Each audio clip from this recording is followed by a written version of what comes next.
हिंदुस्तान से प्रॉब्लम है। प्रॉब्लम है हिंदुस्तान जैसे ही हिंदू सब रहते थे, अखंड भारत था पहले। तो हिंदुस्तान से क्या समस्या, मैं समझ नहीं पाया। यार हिंदुस्तान तो है, पर ऐसा लगता है कि लोगों को कि ये सिर्फ हिंदुओं का है। क्या क्या है इंडिया? इंडिया नाम से क्या प्रॉब्लम है? आपको फील जो होता है जैसा नाम करोगे वैसा काम करोगे। हिंदुस्तान में क्या क्या है ऐसा कि इनकी जानकारी के लिए बता दूं, इंडिया शब्द दिया था कांग्रेस ने, और आज अगर हमारे भारत का प्रधानमंत्री कोई लेटर हेड भी निकालता है, G20 समिट हुई उसमें भी भारत लिख के आया था उस लेटर के ऊपर। मुगलों ने हम पर राज करा, जैसे सोने की चिड़िया कहा जाता था, उस सोने की चिड़िया में से बहुत लूटपाट हुई, उसके साथ साथ में 60,000 से ज़्यादा मंदिरों को तोड़ा गया। आपके देश का जब बंटवारा हुआ तो धार्मिक आधार पर बंटवारा हुआ था, लेकिन उस पर बात नहीं करेंगे क्योंकि हिंदू का समझता है, हिंदुओं का तो है ही। जब धर्म के आधार पे किसी देश का बंटवारा होगा, हिंदुओं को हिंदुस्तान दिया गया, पाकिस्तान दिया गया, मुस्लिमों को टुच पहिए लोगों को। क्योंकि मैं उन्हें बता दूं कि जब रामनवमी आती है, हिंदू धर्म के लोग शोभा यात्रा निकालते हैं, अगर हिंदू धर्म के लोग तलवारें निकाल देते हैं उस पर विरोध हो जाता है भाई साहब, और ये कहते हैं कि हम ताजिए में सारी चीज़ लेके चलेंगे। कुछ नहीं होने वाला भैया। पहले की सरकार में और अब की सरकार में फ़र्क है। पहले के लोगों ने आपको सर पे बैठाया होगा, अब सर पे नहीं, ज़मीन पे लाना जानते हैं मोदी जी। क्योंकि ये अवैध हथियार निकलते हैं तो समय समय पे कहीं ना कहीं हमारा भविष्य दिखाई देता है कि जो लोग कहते हैं कि हिंदू कर रहे हैं, मुस्लिम कर रहे हैं, भैया हम हिंदू मुस्लिम नहीं करेंगे, हम हिंदू हिंदू करेंगे। अगर किसी को लगता है कि हम हिंदू मुस्लिम कर रहे हैं तो उनकी समझ है, वो हमारी समझ नहीं है। हाँ, अगर पाकिस्तान इस्लामिक राष्ट्र बन जाता है, आपका बांग्लादेश बन जाता है, अफगानिस्तान बन जाता है, तो अगर एक भारत देश हिंदू राष्ट्र बन रहा है तो उससे आफत कहाँ आ रही है? कोई आपकी नागरिकता तो ख़त्म कर नहीं रहे, आपको जबरन आपका धर्म परिवर्तन तो हो नहीं रहा। अब और मैंने प्रधानमंत्री से कहा, जो आपने विकसित भारत बनाया है, prime minister national master collective holistic governance plan, इतना बड़ा नाम लेने में देश के लोगों को भी परेशानी थी और ख़ुद फाइनेंस मिनिस्टर को भी थी। तो प्रधानमंत्री ने इसका शॉर्ट में नाम विकसित भारत रखा है। और जो किसी धर्म को भी नहीं मानता, हम उसको भी साथ लेंगे, हम कहेंगे आओ हम सब भाई भाई हैं। मगर जब कन्हैयालाल तेली जैसे की गर्दन काट दी जाती है, श्रद्धा जैसी मासूम बहन बेटियों के सर कलम कर दिए जाते हैं, डॉक्टर नारंग जैसे की हत्या दिल्ली के अंदर कर दी जाती है, तो कहीं ना कहीं हम भाई भाई करते गए और हमारा चारा बना दिया जाता है ना। जो बारिश पठान जैसे और ओवैसी साहब जैसे लोग हैं जो कहीं ना कहीं देश को तोड़ने का कार्य कर रहे हैं, भाईचारे को तोड़ने का कार्य। इसका जवाब इन्हीं से लेंगे। यानी humanity, international development, universal is Hindu, Hindu is वसुदेव कुटुम्बकम, एक धरती एक परिवार एक भविष्य। मेरी बात सुनिए रहे हैं। मैं कह रहा हूँ भारत कहा करो, ऐसे लगता है हिंदू हिंदू हिंदुस्तान से प्रॉब्लम है। प्रॉब्लम है हिंदुस्तान जैसे ही हिंदू सब रहते थे, अखंड भारत था पहले, 2500 साल पहले सम्राट अशोक जब राज करते थे, भारत का ही राज था और कोई देश नहीं था। तो हिंदुस्तान से क्या समस्या, मैं समझ नहीं पाया। यार हिंदुस्तान तो है, पर ऐसा लगता है कि लोगों को कि ये सिर्फ हिंदुओं का है, ऐसा महसूस कर रहे हैं लोग। आप कर रहे हैं ऐसा महसूस? यार मैं तो पहले मुझे मैं कौन हूँ? मुझे नहीं पता आप कौन है। मैं एक कॉमन मैन हूँ और मैं इंसान हूँ। क्या नाम है आपका? सबसे पहले यहाँ पैदा आया इंसान हुआ, ये बाद में हो गया ये फलाना, ये यूपी का, ये बिहार का, ये सबसे पहले कौन इंसान आया? मैं तो भारत का हूँ, सारा भारत मेरा है। ये राजनीति की बात हो रही। अगर सारा भारत आपका है तो ये फील क्यों कर रहे हैं कि हिंदुओं का है? 170 साल में दिया कि इस राजनीति ने। अच्छा, हाँ जी, क्या दिया? कुछ नहीं दिया। क्या दिया राजनीति ने बताओ? अरे कुछ तो दिया होगा। शायद लोगों को नहीं मिल रही थी, अब ये खा जाएंगे। दुनिया भर की सेना खड़ी कर दी, जरूरत है? सेना की भी जरूरत नहीं है। पैसा तो उधर जा रहा है, गरीब के गरीब रह गए। जरूरत किस चीज की? आप जैसे इधर आ जाइए, वॉशरूम में पीछे। हाँ, गरीब के गरीब रह गया भारत। कभी सोने की चिड़िया था, कहाँ गई चिड़िया वो? चाचा थोड़ा सा पढ़िए, तरक्की कर रहा है भारत, बड़ा नाम चल रहा है। अरे जब हम कह रहे हैं 80 करोड़ को हम सब्सिडी दे, राशन दे रहे हैं, सरकार राशन दे रही है, काय की तरक्की है? ये तरक्की नहीं है। क्या? अरे सरकार दे रही है, वो तो भूखे नंगे हो गए। 80 करोड़ जो ले रहे, तीसरा सबसे अमीर देश बनने जा रहा है भारत, ये तरक्की नहीं है। ये तो आंकड़ों में है। कितना कितना बन रहा है तू भी जानता है, मैं भी जानता हूँ। हकीकत क्या है? हकीकत कुछ नहीं है, अभी आफ्टर 6 मंथ पता लगेगा। अच्छा रुक जाइए नहीं, इनको लगता है ये देश हिंदुओं का है, इनको फील ऐसा होता है। अरे लोग अगर है तो मैं तो स्वागत करता हूँ, मैं महसूस करता हूँ, मैं कह रहा रहते थे। हूँ मैं भारत देश का नागरिक हूँ। सिख भी रहते थे। और देखो रहते सब अभी भी रह रहे हैं चाचा, सारे लोग रह रहे हैं, अभी कहाँ चले गए?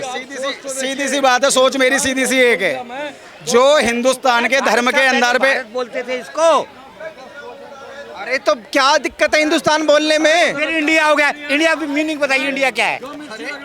क्या क्या है इंडिया? इंडिया नाम से क्या प्रॉब्लम है आपको? फील जो होता है जैसा नाम करोगे वैसा काम करोगे। हिंदुस्तान में क्या क्या है ऐसा कि इनकी जानकारी के लिए बता दूं, इंडिया शब्द दिया था कांग्रेस ने, और आज अगर हमारे भारत का प्रधानमंत्री कोई लेटर हेड भी निकालता है, G20 समिट हुई उसमें भी भारत लिख के आया था उस लेटर के ऊपर। भाई साहब को मैं बता दूं थोड़ा सा, और उसके अलावा मैं बता दूं इन्हें, चाचा इधर आइए। अगर ये कह रहे हैं पूरा अखंड भारत हुआ करता, मैं ऐसा एक्सेप्ट कर रहा हूँ कि अखंड भारत हुआ करता था, हमने मुगलों ने हम पर राज करा, जैसे सोने की चिड़िया कहा जाता था, उस सोने की चिड़िया में से बहुत लूटपाट हुई, उसके साथ साथ में 60,000 से ज़्यादा मंदिरों को तोड़ा गया। आपके देश का जब बंटवारा हुआ तो धार्मिक आधार पर बंटवारा हुआ था, लेकिन उस पर बात नहीं करेंगे क्योंकि हिंदू का समझता है, हिंदुओं का तो है ही। जब धर्म के आधार पर किसी देश का बंटवारा होगा, हिंदुओं को हिंदुस्तान दिया गया, पाकिस्तान दिया गया, मुस्लिमों को कुछ मुस्लिमों का हक था, वो कह रहे हैं हमारा मन है यहाँ रहने का, हम इस मिट्टी में पैदा हुए हैं, वो ऐसा छोड़ना नहीं चाहते थे। वैसे लोग हैं अब्दुल हमीद और आपके डॉक्टर अब्दुल कलाम, ना कि ओवैसी ऐसे लोग जो कहीं ना कहीं देश तोड़ने की बात करते हैं। वैसे जी देश तोड़ने की बात कर रहे हैं, एक मुद्दा बड़ा भी चर्चाओं में है। मुहर्रम का महीना चल रहा है, बीजेपी कह रही है कि ताजिए में हथियार नहीं चलने चाहिए, और ओवैसी जी की पार्टी के एक नेता है वारिस पठान, वो कह रहे हैं कि बीजेपी टारगेट करती है मुसलमानों। हाँ, वारिस पठान वही ना, समय समय पे जहर उगलने का कार्य करता है। पहले भी इसने ऊँट बजाने बहुत बयान दिए हैं, तो वारिस पठान जी से इतना कहना चाहता हूँ, जी इसलिए लगा रहा हूँ, थोड़ा सम्मान दे देता हूँ मैं कभी कभार ऐसे टुच पहिए लोगों को, क्योंकि मैं उन्हें बता दूँ कि जब रामनवमी आती है, हिंदू धर्म के लोग शोभा यात्रा निकालते हैं, अगर हिंदू धर्म के लोग तलवारें निकाल देते हैं उस पर विरोध हो जाता है भाई साहब, और ये कहते हैं कि हम ताजिए में सारी चीज़ लेके चलेंगे। कुछ नहीं होने वाला भैया, पहले की सरकार में और अब की सरकार में फ़र्क है। पहले के लोगों ने आपको सर पर बैठाया होगा, अब सर पे नहीं, ज़मीन पे लाना जानते हैं मोदी जी, क्योंकि ये अवैध हथियार निकलते हैं तो समय समय पे कहीं ना कहीं हमारा भविष्य दिखाई देता है कि इन्हीं हथियारों से हमारे भविष्य को काट दिया जाएगा। और इनका कहा भी जाता है ना 15 मिनट के लिए पुलिस हटा दो, जो धमकियाँ दी जाती हैं, ये उसी का नतीजा है, जो हमारा आने वाला भविष्य है। हमारे लोगों को इन सब चीज़ों को समझना पड़ेगा। जो लोग कहते हैं कि हिंदू कर रहे हैं, मुस्लिम कर रहे हैं, भैया हम हिंदू मुस्लिम नहीं करेंगे, हम हिंदू हिंदू करेंगे। अगर किसी को लगता है कि हम हिंदू मुस्लिम कर रहे हैं तो उनकी समझ है, वो हमारी समझ नहीं है। हम अगर अपने धर्म की बातें कर रहे हैं, हिंदू क्यों करेंगे भैया? 40 करोड़ मुसलमान कहाँ जाएगा देश का? 40 करोड़ जहाँ जाना चाहे वहाँ जाए ना, इस्लामिक कंट्रियाँ भी तो हैं 56। अगर आज हिंदू राष्ट्र की बात भारत देश में होती है तो उससे क्या दिक्कत है? अगर पाकिस्तान इस्लामिक राष्ट्र बन जाता है, आपका बांग्लादेश बन जाता है, अफगानिस्तान बन जाता है, तो अगर एक भारत देश हिंदू राष्ट्र बन रहा है तो उससे आफत कहाँ आ रही है? कोई आपकी नागरिकता तो ख़त्म कर नहीं रहे, आपको जबरन आपका धर्म परिवर्तन तो हो नहीं रहा। अब पहले ऐसा समय तो है नहीं कि भाई तुम कश्मीर में तुमने जैसे लाखों कश्मीरी पंडित मरवा दिए और हम चुप बैठ जाएंगे। हम आज के युवा वो हिंदू समाज से हैं कि हमारे कोई तमाचा मारेगा तो घूसा मारने का मौका रखते हैं, और ये खुला मैं बोलूँगा क्योंकि इसमें शर्माने वाली बात नहीं है। इन्हीं चीज़ों को लेकर अगर राहुल गांधी बोलते हैं कि हिंदू हिंसक होता है, ये सब बातें जो करते हैं वो लोग हिंसक होते हैं, तो उनका विरोध क्यों फिर? देखो जी, हिंसक कौन होता है मैं आज बता देता हूँ आपको। हिंसक अगर मैं मानता हूँ कि मैं अपनी आत्म सुरक्षा के लिए हिंसक हो रहा हूँ तो मैं अपने आप को हिंसक नहीं मानता। देखो, स्त्री रक्षा, राष्ट्र रक्षा, गौ रक्षा, आत्मरक्षा, इन सब चीज़ों के लिए अगर हिंसक होना पड़ रहा है तो भाई मैं गर्व से कहता हूँ मैं हिंदू हिंसक हूँ, बिल्कुल। क्योंकि अगर मेरे परिवार पे कोई बात आती है, मेरे पे कोई बात आती है, मेरे धर्म पे कोई बात आती है, मेरे राष्ट्र पे कोई बात आती है, मेरे घर की किसी बहन बेटी, हिंसा किसी चीज़ का समाधान तो नहीं होता। नहीं होता है कभी कभार समान। भाई साहब एक चीज़ बताओ ना, जब कोई व्यक्ति मुझे मारने के लिए मेरे घर में घुस गया तो मैं हाथ जोड़ कर माफी मांगूंगा जब तो मेरी गर्दन काट देगा, वहाँ मुझे हिंसक बनना पड़ेगा। हम शस्त्र को भी मानते हैं, हम शास्त्र को भी मानते हैं। तो वो उस कम्युनिटी को तो बोल ही नहीं रहे ना कि वो हिंसक हैं, उनके बारे में तो वो टिप्पणी नहीं करते। भाई साहब अब एक चीज़ बताओ ना, छोटी सी चीज़, कश्मीर के अंदर किस तरीके से नरसंहार हुआ, सिंह दंगों में किस प्रकार से नरसंहार हुआ, मारने वाले कौन थे आप भी जानते हैं, हम भी जानते हैं, मगर राहुल गांधी नहीं बोलेंगे। क्यों? उन्हें पता है अगर वो बोले तो उनके जो दादा के ज़माने के लोग जुड़े हैं कांग्रेस से, फिरोज खान के टाइम के, तो वो बुरा मान जाएंगे और वो पार्टी से अलग हो जाएंगे। तो उन्हें भी तो कहीं से कहीं अपना बनाना है, इसलिए वो उस चीज़ पर टिप्पणी नहीं करती। और समय समय पर जो कांग्रेस की मानसिकता और इनके नेताओं की मानसिकता वो निकल के आ जाती है, इसलिए कभी भगवा आतंकी कहा जाता है। इनकी मानसिकता के लिए वो सेकुलरिज्म की बात करते हैं और बीजेपी को कहते हैं ये सिर्फ हिंदुत्व की बात करती है। हिंदुत्व की अगर बात की होती तो आज देश में इतना मुसलमान रह रहा है, उन्हें राशन कार्ड से राशन नहीं मिल रहा है क्या? अगर प्रधानमंत्री आवास योजना से कोई मकान नहीं मिला क्या? अगर आप एक चीज़ बता दीजिए, एक गाँव में हिंदू भी रह रहा है, मुसलमान भी रह रहा है, हिंदू की सड़क बनी, मुसलमान की बनी नहीं क्या?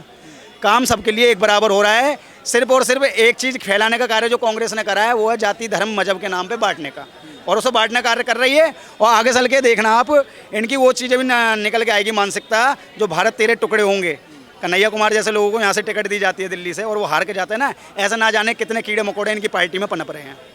अच्छा एक बात बताइए, अभी एक मुस्लिम युवक मेरे साथ थे, वो ये कह रहे थे कि अगर हिंदुओं का राम मंदिर इतना ही अजीज था और बीजेपी ने वो बनवाया, तो उसके बाद भी 240 सीटों पर भाजपा क्यों सिमट के रह गई है?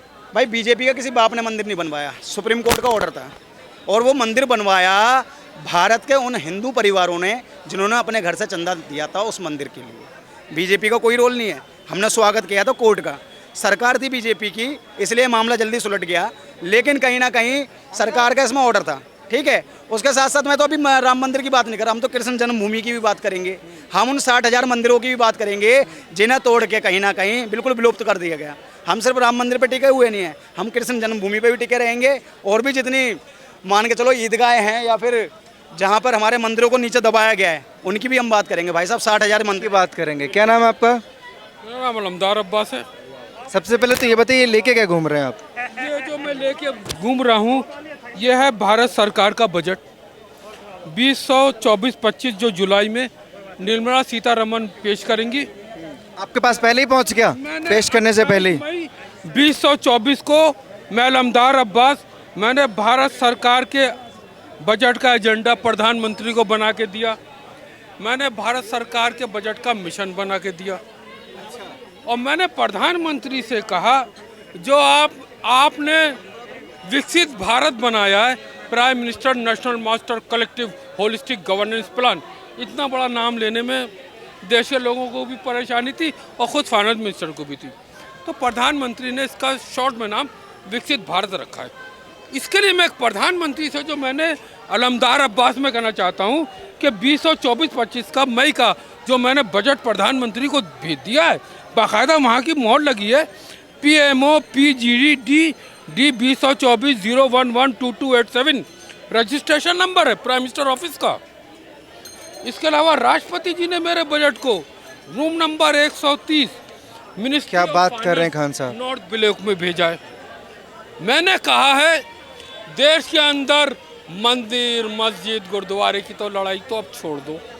अरे क्या करो? मंदिर मस्जिद की लड़ाई छोड़ कैसे दें? अभी ये युवक खड़े हैं, जनाब, विकसित- कट्टर हिंदू खुद को कहते हैं, जनाब, अगर हम ये कह रहे 70,000 मंदिर चाहिए। जनाब अगर हमें विकसित भारत बनाना है तो नंबर 1 हमें एक धरती एक परिवार एक भविष्य करना है।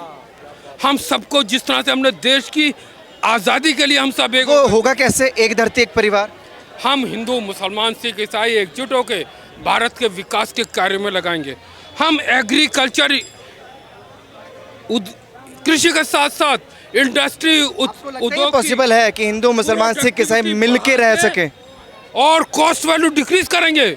और जो प्रधानमंत्री ने लाल किले से जो भाषण दिया था 15 अगस्त 1947 को विकसित भारत का, वो हम सपना साकार करेंगे। हम हिंदू मुसलमान सिख ईसाई क्रिश्चियन और जो किसी धर्म को भी नहीं मानता हम उसको भी साथ लेंगे। हम कहेंगे आओ हम सब भाई भाई हैं। जिस तरह से हम आज़ाद देश की आज़ादी की लड़ाई में एक थे, अब हम फिर एक होते हैं। और 2030 आप भाई भाई कह रहे हैं, एक मिनट आप रुकिए, इनसे बात कर लूँ। ये अभी कह रहे थे कि हिंदू हिंदू करूँगा मैं सिर्फ इस बार, ये एक मिलजुल कर रहने की बातें कर रहे हैं। आप हिंदू हिंदू की बातें कर रहे हैं। तो मिलजुल के रहने में कोई बुराई नहीं है, मिलजुल कर रहना चाहिए, मगर जब कन्हैया लाल तेली जैसे की गर्दन काट दी जाती है, श्रद्धा जैसी मासूम बहन बेटियों के सर कलम कर दिए जाते हैं, डॉक्टर नारंग जैसे की हत्या दिल्ली के अंदर कर दी जाती है, तो कहीं ना कहीं हम भाई भाई करते गए और हमारा चारा बना दिया जाता है ना। जब दुख होता है हमको, हम सम्मान करते हैं अब्दुल हमीद जैसे व्यक्ति का, हम सम्मान करते हैं अब्दुल खान साहब, हम सम्मान करते हैं अब्दुल कलाम जैसे लोगों का, लेकिन उन लोगों का क्या किया जाए जो बारिश पठान जैसे और ओवैसी साहब जैसे लोग हैं जो कहीं ना कहीं देश को तोड़ने का कार्य कर रहे हैं, भाईचारे को तोड़ने का कार्य। इसका जवाब इन्हीं से लेंगे। नहीं, हम दोनों भाई भाई हैं।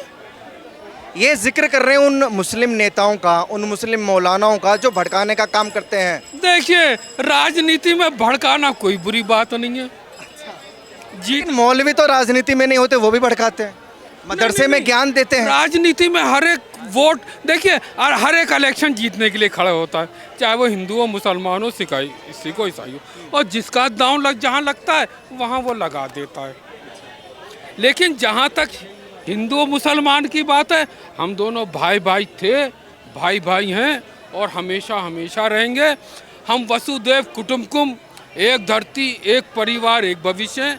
हमारा हिंदू का मतलब है एच से ह्यूमैनिटी, लेकिन खान साहब सच्चाई तो ये है भारत की, डी से डेवलपमेंट और यू से यूनिवर्सल, यानी humanity, international development, universal is Hindu, Hindu is वसुदेव कुटुंबकम, एक धरती एक परिवार एक भविष्य। मेरी बात सुनिए, आप जो भाईचारा दिखा रहे हैं अभी, ये हमें दिख रहा है, ये भाईचारा कश्मीर में दिखाई नहीं देता, ये भाईचारा बंगाल में दिखाई नहीं देता, ये भाईचारा हैदराबाद में क्यों नहीं दिखाई देता? ये भाईचारा आपको पूरे देश में दिखाई देगा। मोदी है तो मुमकिन है, और मोदी जो सोचता है वो कहता है, जो कहता है वो करके दिखाता है। मोदी किसी हवाबाज का नाम नहीं है, मोदी जमीन पे काम करने वाले का काम है, मोदी आसमान पे काम करने वाले का काम है। आज जो उनके बारे में जो अफवाहें उड़ रही हैं, जो कहा जा रहा है, उन लोगों को भी मैं बधाई देता हूं। आप लोग पहले ये देखिए कि भारत का विकास इस वक्त है कितना तगड़ा। मेल अमदार अब्बास ने बजट जो बनाया है, इसमें कहा है United Nation supporters India for Viksit Bharat, World Bank supporters India for Viksit Bharat, International Monetary Fund supporters India for Viksit Bharat, World Trade Organization supporters for Viksit Bharat. चारों जो pillar of the world Bharat को विकसित राज्य बनाने के लिए एकजुट होकर भारत को संसार की सबसे बड़ी शक्ति बनाओ, यही मोदी का मिशन है, जो उन्होंने लाल किले से कहा। आज मोदी के साथ हिंदू, मुसलमान, सिख, ईसाई के रह रहे हैं। एक सेकंड रुक जाइए, क्या नाम है सर? सुभाष सेठी। क्या? सुभाष सेठी। कहाँ से आप? दिल्ली से। सही बोल रहे हैं, मोदी है तो मुमकिन है। क्या किया है सर? मोदी जैसा कोई नहीं। क्यों ऐसा? बस देखिए एक बात मैं और कहना चाहता हूँ, इस वक्त मोदी को ये चाहिए कि सारे संसदीय दल की बैठक बुलाना चाहिए, और 20, 23 और 24 का जुलाई का जो बजट ये बना रहे हैं, इस बजट में सारे संसदीय दल के नेताओं को ये बुलाएं, पूरी पार्लियामेंट के, और सारी पार्टी के पक्ष और विपक्ष जितने, सबकी एक सामूहिक बैठक करके एक लंच पार्टी कर दें, एक डिनर पार्टी कर दें, और उसमें भारत को कैसे विकसित राज्य बनाया जाए, इसमें एक सामूहिक प्रयास करना चाहिए। मुझे आशा है कि पूरा देश एकजुट होकर मोदी के साथ लगेगा और भारत को विकसित राष्ट्र बनाएगा 20, 23 और 24 के जुलाई के बजट में। जी बहुत शुक्रिया।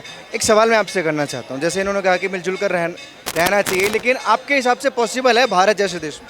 अब आप ही देख लो ना, जिस देश के किसी राज्य में एक छात्र संघ का अध्यक्ष हाँ नारे लगा देता है कि भारत तेरे टुकड़े होंगे, तो उसके पीछे से आवाज़ आती है इंशाअल्लाह इंशाअल्लाह।